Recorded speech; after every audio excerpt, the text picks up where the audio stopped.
housemaster." Her trill of laughter rang around the room. He stood up with a wry smile.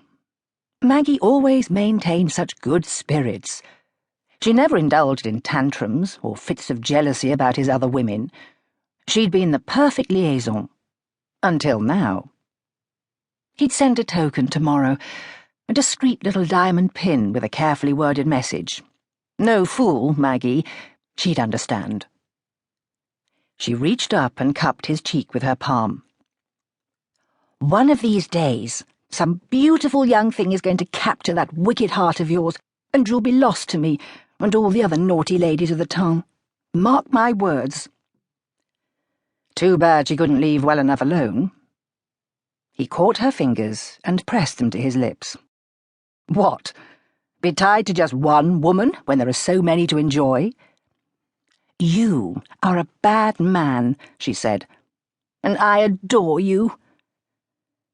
She whirled around in a rustle of skirts, a cloud of rose perfume and sex. She opened the door and dashed down the stairs to her waiting carriage. Yes, Robert thought, he would miss her a great deal. Now, whom did he have waiting in the wings to fill his Tuesday afternoons? A knotty but interesting problem. The new opera dancer at Covent Garden had thrown him a lure last week, a curvy little armful with come-hither eyes. And yet, somehow, the thought of the chase didn't stir his blood. It wouldn't be much of a chase. Perhaps he should look around a little more. Looking was half the fun. He whistled under his breath as he readied himself for an evening at White's. Kent, 1816. It was almost perfect, wasn't it? She just wished she could be sure.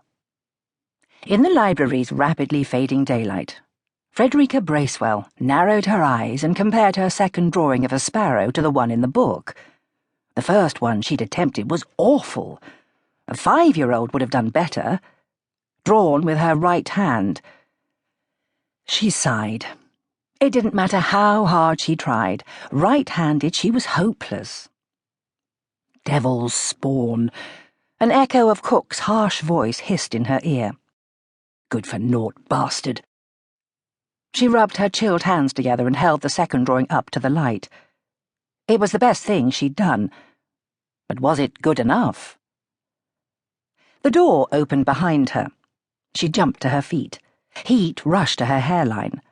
Heart beating hard, she turned, hiding the drawings with her body. "Only me, miss," Snively, the Winchwood butler, said. A big man, with a shock of white hair and a fierce bulldog face, but his brown eyes twinkled as he carried a taper carefully across the room and lit the wall sconces. Her heart settled back into a comfortable rhythm. "I didn't realize you were working in here this afternoon, or I would have had William light the fire," the butler said.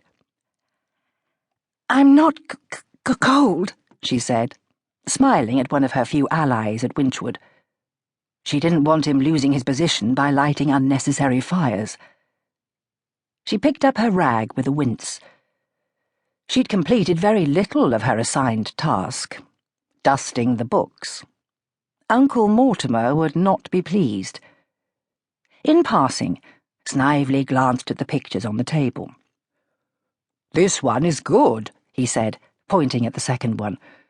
"It looks ready to fly away. People pay for pictures like that." "Do you think so?" "I do."